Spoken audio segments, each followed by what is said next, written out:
আজকে প্রথমবারের মতো আমার ম্যাচের ভিতর পড়ে যায় মুন্না ভাই, এবং এই ম্যাচের ভিতরে আমি নরমালি রেকর্ডিং অফ করে বিয়ার র্যাঙ্ক খেলতেছিলাম। আর পিকেতে নামার পরেই আমি সর্বপ্রথম যখন মুন্না ভাইয়ের হাতে মাইর খাই, তখন আমি বুঝতে পারি আমার ম্যাচে মুন্না ভাই এবং সিদ ভাই পড়ে যায়, যার কারণে আমি রিভাইভ পাওয়ার পরে আবারও পিকেতেই নামি এবং প্রথমে একটা, তারপর আরো একটা প্লেয়ারকে আমি এখানে নক করি।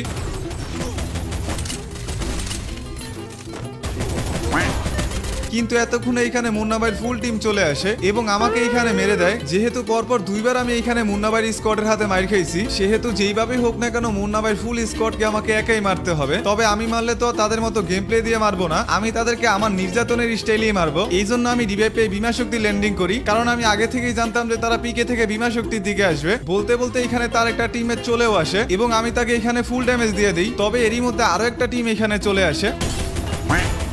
এইটাকে মারার পরেই দেখি মুন্না ভাই তাদের সাঙ্গপাঙ্গ নিয়ে এখানে চলে আসে। তবে আমি তাকে এখানে ভালো একটা ড্যামেজ দিলেও অন্য আরেকটা এনিমি তাকে এখানে ডাউন করে দেয়। এরপরে আমি